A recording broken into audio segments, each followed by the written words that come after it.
Good morning, my dear students. Welcome to our maths class. Yesterday, we have discussed the sums of worksheet 1. And in previous class, we have discussed the chapter 1, the fish tale, page number 6 और 7 half तक कर लिया था. ठीक है, तो हमने क्या देखा था कि जो फिशरमैन हैं, जो मछुआरे हैं, वो क्या करते हैं, लोग बोट्स पे ट्रेवल करके मछलियां लेने जाते हैं, नेट्स में क्लोज करके लाते हैं. उन्हें डायरेक्शन देखी थी हमने कि डायरेक्शन का कैसे पता चलता है, सन की डायरेक्शन देख के कि किस साइड सन है, या फिर विंड की डायरेक्शंस को देख के दोनों से अंदाजा लगाते हैं कि किस साइड उन्हें जाना है. ठीक है, अब आज के टाइम में टेक्नोलॉजी जब डेवलप हो रही है तो बोट्स कैसी आ गई है, मोटर वाली आ गई है. मोटर बोट्स बोलते हैं उन्हें, मतलब उनमें मशीनरी लगी हुई है कि वो फास्ट चलती हैं. अब वो लॉग बोट जो है वो कितना ट्रेवल कर रही थी, 1 घंटे में 4 किलोमीटर ट्रेवल कर पा रही थी सारा ही, है ना, इन 1 आवर. लेकिन जब मोटर बोट, जैसे कि हम ये मान के चलो हम पैदल जा रहे हैं और एक कार या फिर बस इसमें ट्रेवल कर रहे हैं, तो जल्दी किससे चलेंगे, कार से, ऑब्वियस है, या फिर बसेस से, क्योंकि उनकी स्पीड ज्यादा होती है.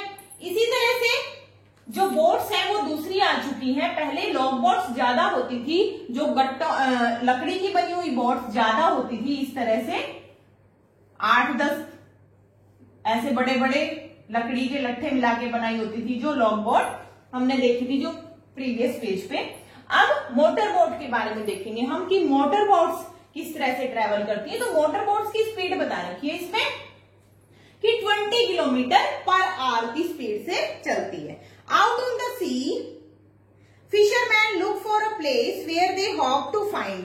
अब फिशरमैन क्या करते हैं, वहां जाके, सी के अंदर जाके, कि किस जगह पे उन्हें ज्यादा मछलियां मिल सकती हैं, वहां वो ठहरते हैं और उन्हें काफी देर तक वेट करना पड़ता है कि हाँ फिशेस इसके अंदर आएंगी और फिर वो उन्हें लेके जाते हैं. They will have to wait for many hours for the fish to come into their net. Look at the different types of boats. अब different types of boat के बारे में हमने देखा, एक log boat, एक motor boat.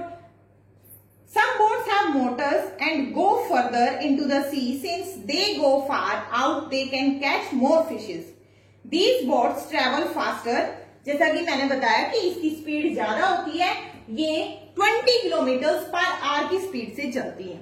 ठीक है, तो जिस तरह से हमने 4 किलोमीटर के अकॉर्डिंग 10 किलोमीटर का निकाला था कि कितने टाइम में 10 किलोमीटर क्रॉस करेगा. अब हमें कितना दे रखा है, 20 किलोमीटर. ये जो स्लैश लगा रखा है इसको बोलते हैं पर, और लास्ट में एच है आर. 20 किलोमीटर पर आर, पर मीन्स 1, पर मीन्स 1, यानी 20 किलोमीटर 1 घंटे में निकालता है. तो हमारा क्वेश्चन है इस पेज पे, how for a motor boat go in 3.5 our.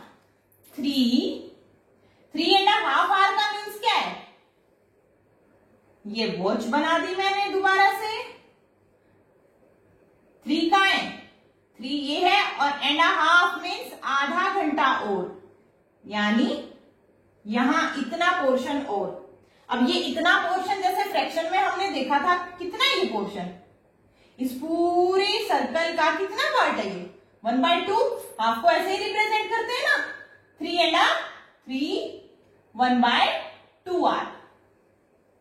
तो हमें क्या निकालना है कि एक मोटर बोट अगर 1 घंटे में 20 किलोमीटर क्रॉस करती है तो वो 1.5 में कितना करेगी, कितने किलोमीटर क्रॉस करेगी, 20 किलोमीटर इन 1 आवर.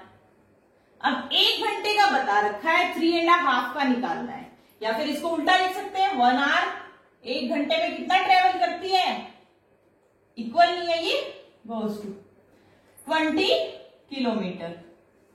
ठीक है, 1 आवर में कितना ट्रेवल करती है, 20 किलोमीटर. अब 1 का गिवन है, 3.5 का निकालना है. 3.5 को ऐसे रिप्रेजेंट किया था ना हमने, मिक्स्ड फ्रैक्शन के बारे में देखा था कि ये तो होती है सिंपल फ्रैक्शंस, और अगर इसका मतलब क्या होता है कि ये जो 3 है ना, यहाँ वाला पार्ट जो क्वेश्चन पार्ट लिखा था हमने, ये वाला पार्ट क्या होता है, कंप्लीट, कि ये 3 हिस्से तो पूरे हैं बड़े बड़े, 1 2 3, ये 3 पिज्जा का डिस्कस किया था हमने, ये 3 पिज्जा तो पूरे हैं और एक 1/2 मीन्स हाफ है। ठीक है, तो ये फ्रैक्शन के बारे में हमने जैसे कि जाना था। कंप्लीट डिटेल में हम कल फ्रैक्शन पे वीडियो बना देंगे। ठीक है, तो नेक्स्ट देखो 1 आवर में कंप्लीट होता है 20 किलोमीटर। 3.5 का निकालना है, यानी 3.5 को ऐसे ही लिख लेते हैं। दूसरा तरीका भी है कि इसको हाफ को 30 मिनट्स में चेंज कर दें और फिर करें। ठीक है, 3.5 का निकालना है तो 20 को कितने से मल्टीप्लाई करना पड़ेगा? 3.5।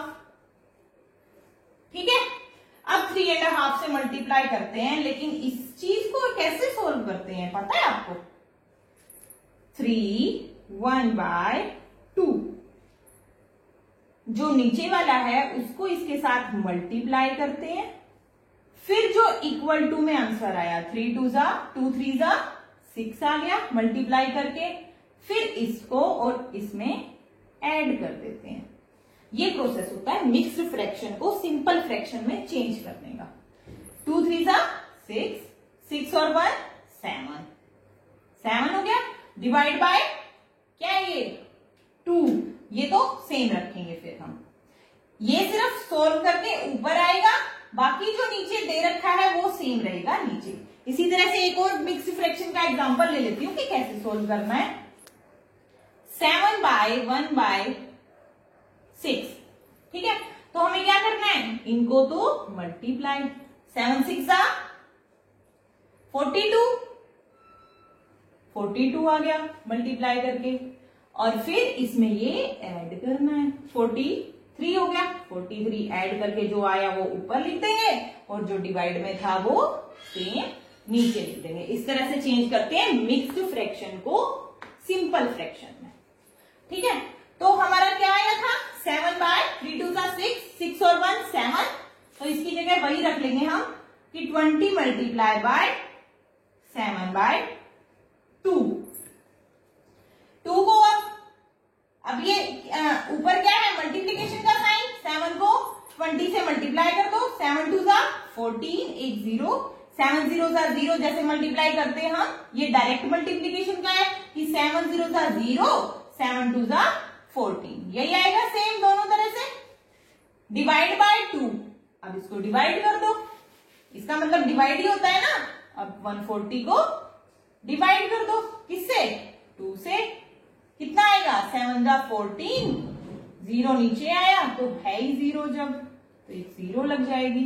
यानी 70 किलोमीटर क्रॉस कर सकता है कितने टाइम में? 3.5 घंटे में, 3.5 आवर में।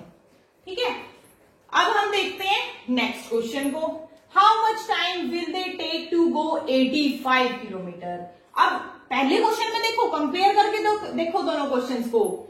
इसमें पूछा था अगर 1 घंटे में 20 किलोमीटर चलती है मोटर बोट, तो 3.5 आवर में कितनी किलोमीटर चलेगी? डिस्टेंस पूछा था आपसे। और यहां क्या पूछ रहा है? डिस्टेंस दे रखा है आपको कि 85 किलोमीटर अगर बोट को जाना है तो उसमें कितना टाइम लगेगा, है ना। तो मतलब हम किसी भी तरीके से अगर हमें कुछ दूसरी चीज दे रखी है, डिस्टेंस दे रखा है या टाइम दे रखा है, तो हम जो दे रखी है उससे अपोजिट वाली चीज को निकाल सकते हैं अगर हमें ये पता है कि मोटर बोट की स्पीड कितनी है। ये स्पीड है। ठीक है, तो ये समझ आया। इसके बाद हम इस क्वेश्चन पे चलते हैं।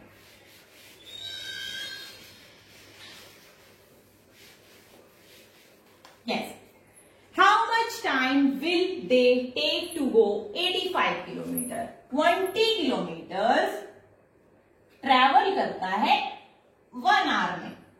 हमें कितने का निकालना है? 85 किलोमीटर का निकालना है।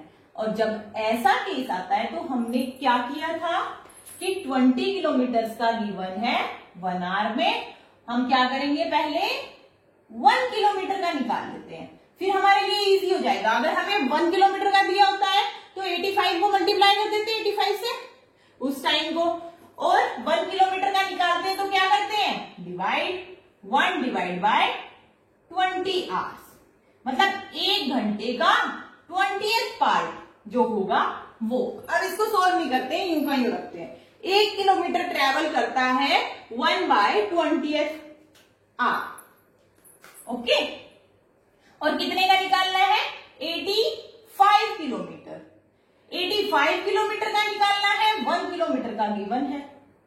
जब 1 किलोमीटर का गिवन है, ज्यादा का निकालना है, तो हम क्या करते हैं, multiply 1/20 multiply by 85, this is 85। Okay, तो हम डिवाइड करके देख लेते हैं कितना आता है। यहां क्या आएगा 85 और यहां 20। 85 पंजा क्या आएगा 85 डिवाइड बाय कितना है 20, तो 20 से डिवाइड करके देखते हैं। 20 के टेबल में 80 आएगा ना, 4 जा कितना होता है 80। 20 की टेबल लिख भी सकते हो, 2 जैसी ही तो होती है, तो इसलिए मैंने डायरेक्ट लिख दिया कि 4 2 जा 8, 4 2 जा 8 होते हैं, तो 24 जा 80 होगा। ठीक है, फिर 5 नीचे आ गया। अब इसको भी सोल्व करने का तरीका हमने देखा था, कैसे लिखते हैं मिक्स्ड फ्रैक्शन में, 4 जो कंप्लीट आ चुका है वो पूरे की जगह है, और फिर मिक्स्ड फ्रैक्शन बनाने के लिए इसको स्लैश देते हैं, बटा का निशान लगा दिया, ऊपर आएगा 5 जो रिमाइंडर है। यही देखा था ना हमने, quotient this then remainder then divisor.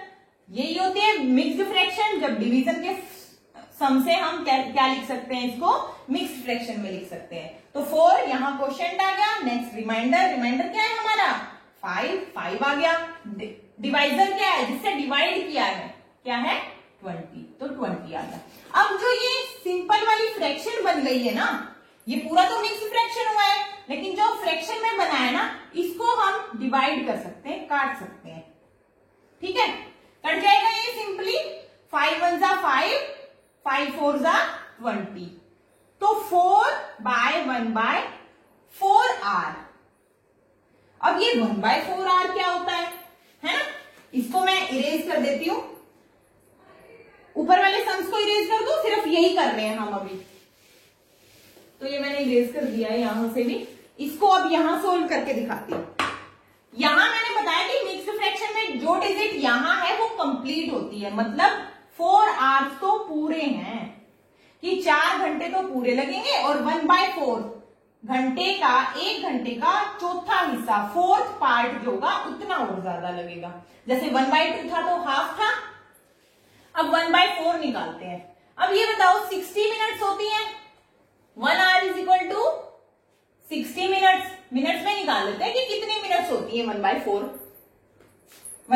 Our में। ठीक है, क्योंकि 4 आवर्स तो कंप्लीट आ चुका है हमारे पास। 1 hour is equal to 60 minutes. हमें कितने आवर का निकालना है 1/4 आवर का। मल्टीप्लाई कर देते हैं, 60 मल्टीप्लाई बाय 1/4, मल्टीप्लाई करके क्या आया 60 डिवाइड बाय 4 से डिवाइड करके देख लेते हैं।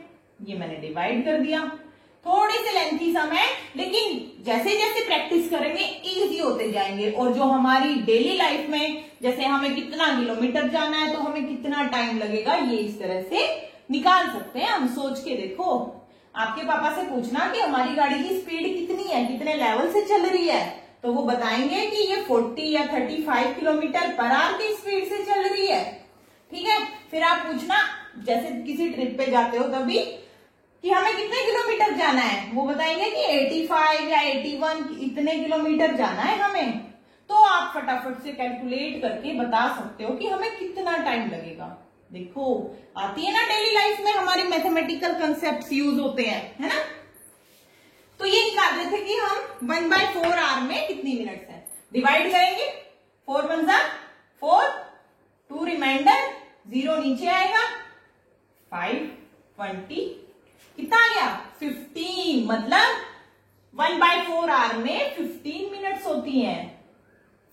और प्रैक्टिकली देखें तो ये हमारी घड़ी हो गई, ये हो गया 1/2 पार्ट, और ये हो गया एक पूरे के 4 पार्ट्स।